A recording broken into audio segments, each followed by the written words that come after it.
శస్త్రగించేది అల్ల బసవయ్యని పూజ ప్రార్థన చేసేది అల్ల శివపంచాక్షరి మంత్రం పఠించి అల్ల వచ్చినటువంటి పెద్దలకు ముఖ్యంగా వేదిక మీద కూర్చున్నటువంటి అన్న దరిదాపుగా ఒక 15 ఏళ్ళ పరిచయం. ఏ కార్యక్రమంలో అయినా కళాకారులకు ఏదైనా ఆపదుందన్నా తను ఒక ఛానల్ను నెలకొల్పిన తర్వాత కళాకారుల కోసం ఒక ప్రత్యేకమైనటువంటి కార్యక్రమం నెలకొల్పాలంటే ఒక ఆదివారం నాడు ఎంత ఇంపార్టెంట్ స్లాట్ దాని వాల్యూ ఏంటనేది నాకు తెలుసు. కానీ ప్రైమ్ టైంలో తన ఛానల్లో కేవలం కళాకారుల గురించి గంటకు అది పొడిగించినంతసేపు ఆ స్లాట్ని కేటాయించి కళాకారుల మీద వచ్చినటువంటి కళాకారులకు వాళ్లకు ప్రాణములు ట్రాన్స్పోర్ట్తో పాటు కడుపునిండా భోజనం పెట్టించి ఎటువంటి ఇబ్బందులున్నా ప్రపంచానికి తెలియజేసే విధంగా ఒక కార్యక్రమం, దాని పేరు శిఖరం టీఎన్ఎన్ ఛానల్లో. ఆ టీఎన్ఎన్ ఛానల్ వ్యవస్థాపకులు అలాగే తెలంగాణ క్రాంతిదళ్ వ్యవస్థాపక అధ్యక్షులు పృథ్వంజ గారికి మనస్ఫూర్తిగా నమస్కారం తెలియజేసుకుంటున్నాను. అలాగే మా సదానందం సార్కు, అలాగే మా వెంకటన్నకు వచ్చిన పెద్దలకు, అదేవిధంగా తెలంగాణ రాష్ట్ర ఒగ్గుబీర్ల కళాకారుల సంక్షేమ సంఘం అధ్యక్షులు ఒగ్గు ధర్మయ్య గారికి, రాష్ట్ర కార్యదర్శి రఘుమల్ గారికి, అలాగే మన పెద్దలందరికీ కూడా ఈ కార్యక్రమానికి పట్టు వదలని విక్రమార్కుల్లాగా పనిచేసినటువంటి ఈ నాగర్ కర్నూలు జిల్లా కమిటీకి, అలాగే కళాకారులకు, మరి ముఖ్యంగా మీ పక్కనే కూర్చొని మీ కళ్ళరంటగా మీ జీవితానికి వెన్నుదన్నుగా ఇచ్చేటువంటి మా అక్క చెల్లెలు ఇక్కడ కూర్చొని వాళ్ళందరికీ కూడా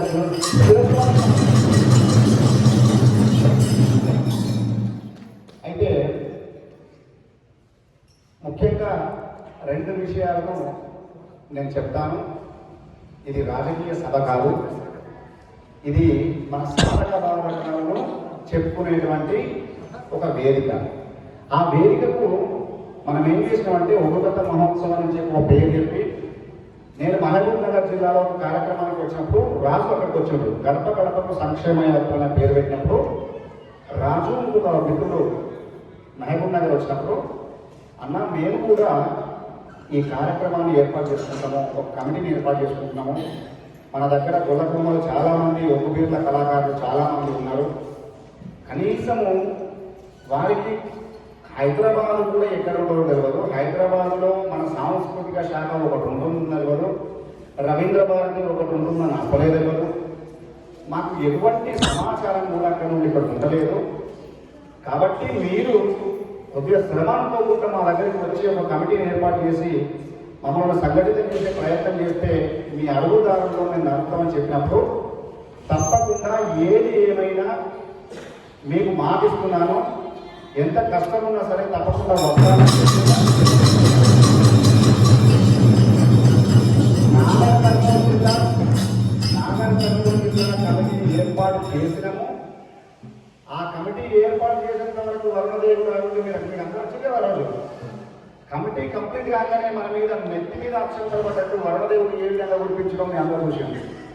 అంటే చక్కని ప్రకృతి కూడా పులకించిపోయే విధంగా మనకు ఆశిస్తులు ఉన్నాయి. కాబట్టి చాలా వరకు యాక్సిడెంట్ అయ్యి తర్వాత హార్ట్ అటాక్ వచ్చి, లేదు కొంతమందికి పక్షవాతాలు వచ్చి ఆ ఫుడ్ సరిగా లేక ఇబ్బందులు పడుకుంటూ కళా జీవితాన్ని గడుపుతున్న నేపథ్యంలో మాకు గవర్నమెంట్ నుండి వచ్చేటువంటి పథకాల విషయంలో మీరు సహకరించమని ఆ రోజు కూడా కోరిన సంగతి నాకు బాగా గుర్తు. నేను ఒక్కటే చెప్తున్నాను, చాలామంది పెద్దవాళ్ళు ఉన్నారు, నెక్స్ట్ జనరేషన్కు వెళ్ళే వాళ్ళు చాలా తక్కువ మంది ఉన్నారు. పిల్లలైతే వాళ్ళు కలవట్లేదు. దానికి కారణం ఏంటో కూడా నాకు తెలుసు. రేపటి కళా జీవితంలో మనకే పువ్వ దొరకలేదు, మనకే అన్నం దొరకడం లేదు. రేపు పిల్లలకు ఏమన్నా అవకాశం ఉంటుందా, అవకాశం ఉండదా అని చెప్పి భయం కొద్ది పిల్లలు కళారంగంలో రావడం లేదు. ఆ విషయం నాకు కానీ ఒక్కటి గుర్తుపెట్టుకోండి, పిల్లల నేర్చుకుంటే ఏమొస్తుంది అంటే ఒక్కు కళారూపం నేర్చుకుంటే ఖచ్చితంగా ధ్యానిస్తే, ఖచ్చితంగా శ్వాసిస్తే, ఖచ్చితంగా నేర్చుకుంటే ఎక్కడో హైదరాబాద్లో ఉన్నటువంటి పృథ్వన్న మీరు పిలవగానే ఇక్కడికి వస్తాడని ఒక్కొక్కరు చెప్తుంది. ఎక్కడో మానవుల ప్రాంతంలో ఉన్నటువంటి మాణిక్యపురంలో ఉన్నటువంటి ఒగ్గురవి కూడా మీ దగ్గరికి వస్తాడని ఒక్కొక్కరు చెప్తుంది. మూడో విషయం ఏంటంటే ఢిల్లీలో సంగీత నాటక అకాడమీ అని ఉంటుంది. ప్రతిష్టాత్మకమైనటువంటి పురస్కారాలు ఇచ్చేటువంటి వేదిక అది. మాణిక్యాపురానికి 2003వ సంవత్సరంలో ఒక్కు కథ చెప్పినందుకు గాను డాక్టర్ చుంగా సత్యయ్య గారికి సంగీత నాటక తెచ్చుకోవాలి. 2017వ సంవత్సరంలో యువకులకు ప్రతిష్టాత్మకంగా ఇచ్చేటువంటి ఉస్తాద్ బిస్మిల్లా ఖాన్ జాతీయ పురస్కారం కూడా మన ఇంటికి నడుచుకుంటూ వస్తుందని మీరు తెలుసుకోవాల్సిన అవసరం. ఒక్కు కళాకారుడు చదువుకుంటే, ఒక పిహెచ్డి చేస్తే, ఒక రీసెర్చ్ చేస్తే మన ఒగ్గు కళ మీద ఎవరో కొంతమంది, ఎవరో వేరే జాతర వారు దాని గురించి సగం తెలియక, దాని గురించి సగం తెలిసి, ఉన్నది లేనట్టు లేని ఉన్నట్టు, సింహం చరిత్ర సింహం రాసుకోకపోతే వేటగాడు రాసిన చరిత్ర అవుతుందట.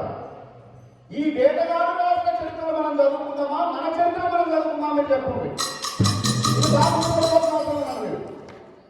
ఇలా ఒగ్గు కథ అంటే అది గొల్ల కుర్మల హక్కు, మన సాంప్రదాయం, మన రైట్. ఇట్లా గుండె దేవుడిని పులాయించి నేను ఒక్కు పీర్ల కళాకారుని అని చెప్పి గర్వంగా చెప్పుకుంటున్నాను. ఒక జిల్లాకు ఒక బాస్ కలెక్టర్ ఉంటాడు. జిల్లా బాస్కు వడ్డీ మొత్తం ఒక కలెక్టర్ ఉంటాడు. కానీ కలెక్టర్లకు కూడా సమ్ము చెప్పొచ్చు అని చెప్పి ఒక ఒక్కు కళాకారుడు నిరూపించిన కలెక్టర్లకు కూడా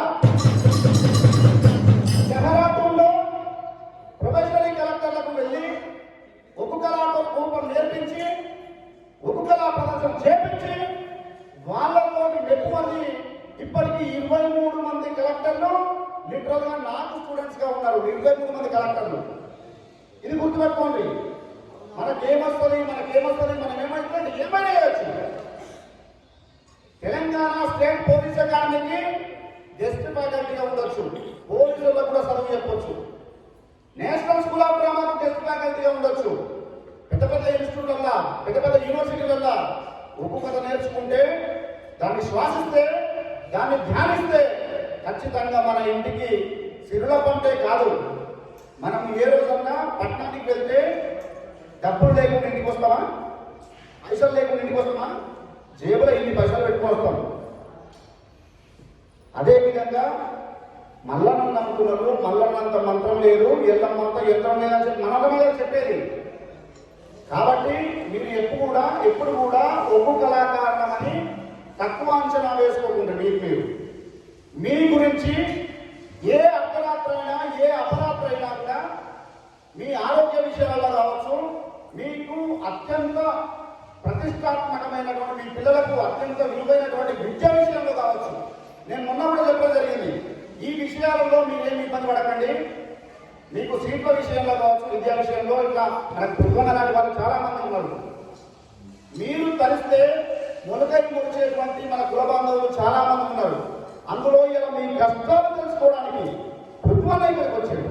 అంతకు మించి రేపు పొద్దుగాలకి మన కుల బంధువులు రేపు పొద్దుగాల ఎప్పుడైనా ఏ అర్ధరాత్రైనా అపరాత్రైనా కూడా మీ కష్టాల్లో పాల్పంచుకోవడం మాత్రమే.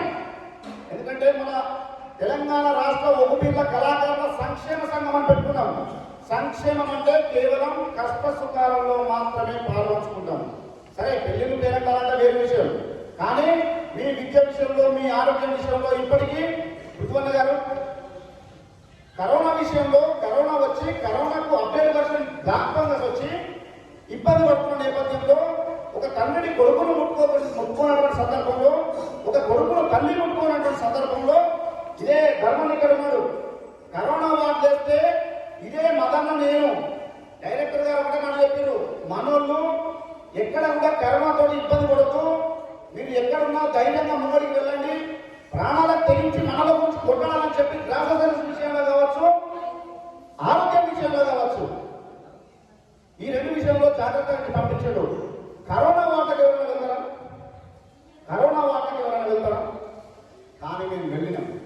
కరోనా వార్తకు వెళ్ళి ఇదే నీళ్ళకు సాక్ష్యం. కరోనా రాలేదు, కానీ కరోనా వచ్చిందన్న నెపంతో భయంతో కరోనా వార్త వేస్తే పెద్ద మనిషి ఇంత వాసింది. అప్పటికే నేను చచ్చిపోతున్న బిడ్డ నా కొడుకు జాగ్రత్త అని చెప్పి ఇక్కడ కూర్చుండు లైవ్ సాక్ష్యం. మేము ఒకటే చెప్పినాం, బాబు మీకేం కాదు, కరోనా అనేది చాలా చిన్న విషయం, భయానికే చాలా మంది చచ్చిపోతున్నారు, ఎట్టి పరిస్థితుల్లో భయపడాల్సిన అవసరం లేదు, రేపు సాయంత్రం వరకు మీరు జనరల్ వాళ్ళకి వస్తారని చెప్పినాము. అదేవిధంగా ఆయన ధైర్యంతో ఉన్నాడు, ఆ మెడికేషన్ కరెక్ట్ తీసుకున్నాడు. తెల్లారి సాయంత్రం జనరల్ వాళ్ళకి రావడం జరిగింది. మనం ఇక్కడ భక్తి అడిగారు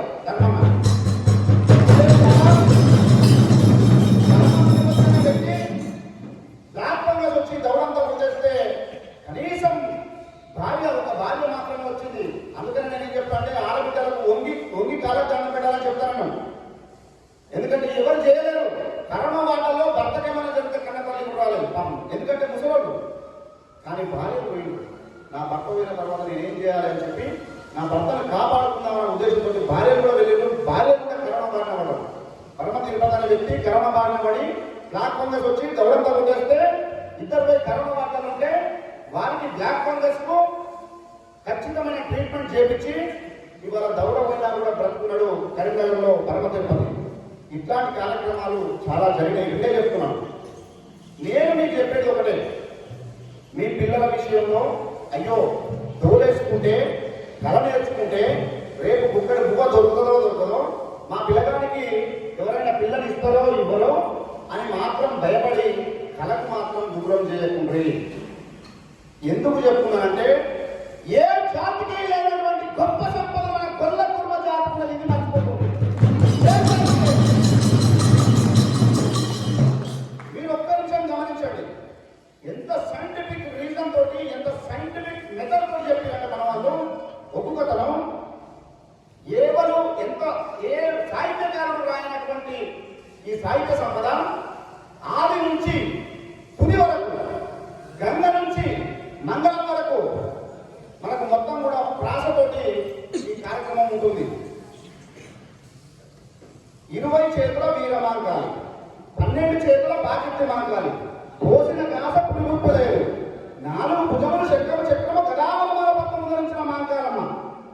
చూడండి ఎంత చక్కని సాహిత్య సంపద ఉందో. ఎక్కడ చూసినా 20 చేతుల వీరమాంకాలి, 20 చేతుల వీరమాంకాలి, ఈ 12 చేతుల పాకిత్తి మాంకాలి, పా పా, పోసిన కాస పులిముప్పలేదు, పా పా. ఇది వాళ్ళని రాయగలుగుతారా? ఇది వాళ్ళని చెప్పగలుగుతారా? కాబట్టి ఇట్లాంటి విషయాలు మంగళం వరకు కూడా మంచి సాహిత్య సంపదతో ఉన్నది. రేపు కొత్తగా నేను ఒకటే మీకు హామీ ఇవ్వగలుగుతున్నాను. రేపు ఒగ్గుడోలు ఒగ్గు కథ విషయంలో పట్టణాల విషయంలో కానీ మీ పిల్లలకు నేర్పించండి. నేర్పించిన తర్వాత మాణిక్యపురం నుండి నాటిడి దాకా, అదేవిధంగా ఒగ్గు బిడ్డ కళాకారుల సంక్షేమ సంఘానికి పార్లమెంట్ ఇన్ఛార్జి మధుసూదన్ రెడ్డి గారు, అదేవిధంగా టౌన్ అధ్యక్షులు శ్రీకాంత్ రెడ్డి గారు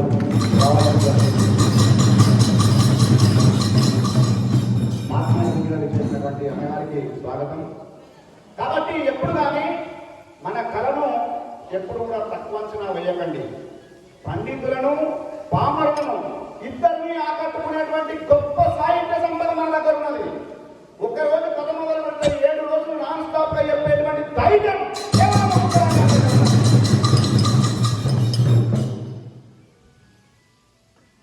ఒక ప్రాసనే కాదు, అందులో డైలాగులు.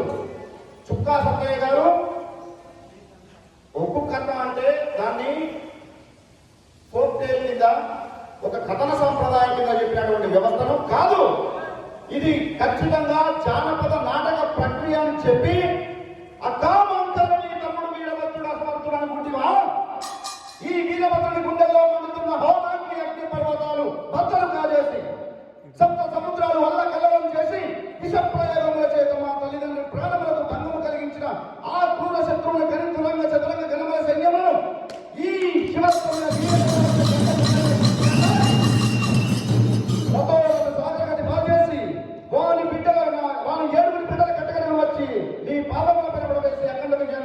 తీసుకొని వస్తాను, వైభవంగా దీవించి పంపుము.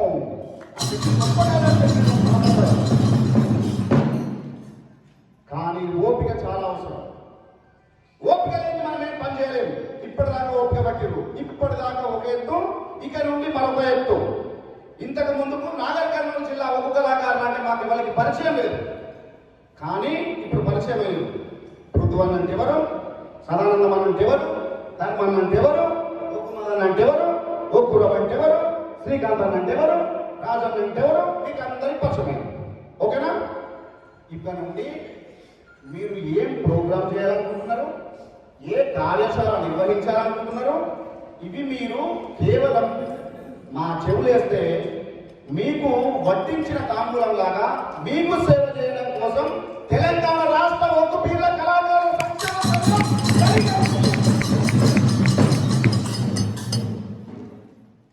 ఇంతకుముందు తమ్ముడు చెప్పిండు, షుగర్లు బీపీలు వచ్చి పెద్ద మనుషులు అల్లల్లా అనుకుంటా పెన్షన్ల కోసం వెంపర్లాడుతున్నారు.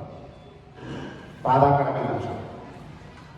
ఇంకొక విషయం, గుండె జబ్బులతోటి, ఊపిరితిత్తుల జబ్బులతోటి, అలాగే పక్షవాతాలు వచ్చి ఇంటి ముంగట ఎవరైనా ఒక పండుగ చెప్తే, లేదంటే ఎవరైనా ఒక మహిళ చెప్తే, ఎవరైనా ఇంకొక కథ కాలక్షేపానికి అవకాశం ఇస్తే, కొత్త గొప్ప రోగం వస్తే ఇల్లు గడుస్తుందని బయటకు వచ్చేది చూసేవాళ్ళు చాలామంది కళాకారులు. కానీ ఆత్మగౌరవాన్ని చంపుకొని ఏ రోజు కూడా మనము చేయించాల్సేటువంటి గుణము కళాకారులకు కాదు. కన్న కొడుకుల్నే అని అడగం మనం. కన్న కొడుకుల్నే చేయించాపి నాకు షుగర్ గోళీలకు, బీపీ గోళీలకు కావాలి బిడ్డ, డబ్బులు కావాలని చెప్పి కన్న కొడుకుల్నే అడగలేనటువంటి ఆత్మగౌరవం ఉన్నది కళాకారులు నాకు తెలుసు. అదే ఆత్మగౌరవం తోటి మీరు బతకండి. రానున్న క్రమంలో ఖచ్చితంగా ప్రతి ఇంటికి, ప్రతి కళాకారునికి మీరు చేసుకున్నన్ని ప్రోగ్రాంలు దమ్మొచ్చేంత వరకు మీరు చేసుకున్న ప్రోగ్రాంలు ఇప్పించడం, మీకు సేవ చేసుకునేటందుకు తెలంగాణ ప్రభుత్వం సిద్ధంగా ఉన్నది. ఇచ్చడానికి వారు సిద్ధంగా ఉన్నారు, చేసుకునేటందుకు కూడా మీరు సిద్ధంగా ఉండండి.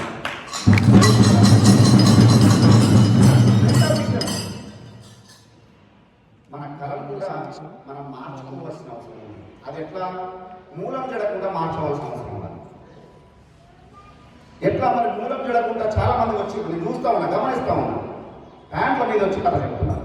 అది మనకు తెలియదు, చాలా మందికి తెలియదు, ఎవరు చెప్పలేదు. కానీ ఒక్కటి గుర్తుపెట్టుకోండి, ఇప్పుడు చెప్తున్నాను, ఎవరు కూడా మన తాతలు, మన ముత్తాతలు కావచ్చు, మన సనాతనంగా వస్తున్నటువంటి సాంప్రదాయాల్లో కావచ్చు, మన వాళ్ళు ఎవరు కూడా పాయింట్ చేసుకుని కథ చెప్పలేదు.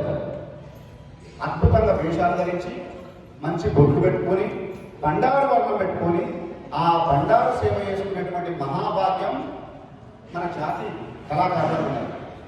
కాబట్టి ఈ రోజు నుంచి, దయచేసి ఈ రోజు నుంచి మీరెవరు కూడా ఏ వేదికనెక్కినా కూడా ప్యాంట్ వేసుకొని కథ చెప్పకండి. నెక్స్ట్ ఇంకో కార్యక్రమం వెంటనే పెట్టిస్తాం. సార్ అడిగి గవర్నమెంట్ను ఒప్పించి మెప్పించి ఇంకో కార్యక్రమం పెట్టించే బాధ్యత మాది. ఇంకో కార్యక్రమం కూడా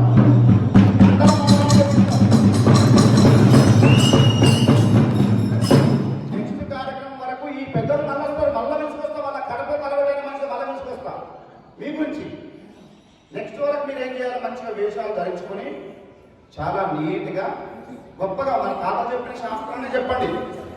తర్వాత మనం ఒక కార్యశాల నిర్వహించుకుందాం.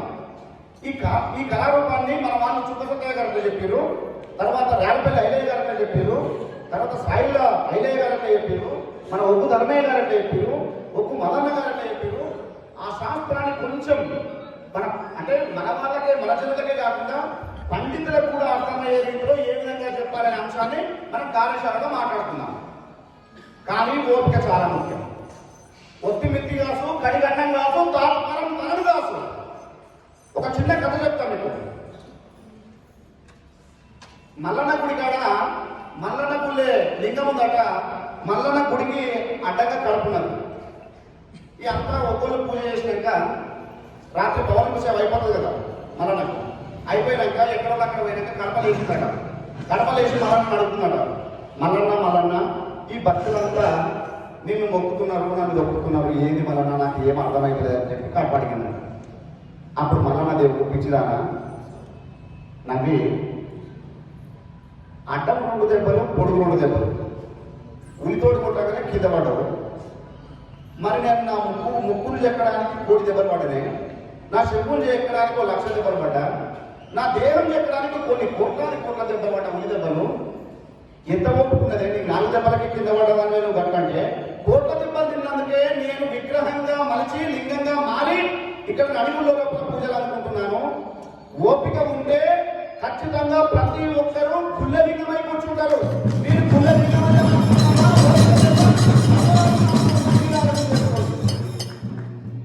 సంవత్సరం లోపల మిమ్మల్ని మార్చే బాధ్యత నాది.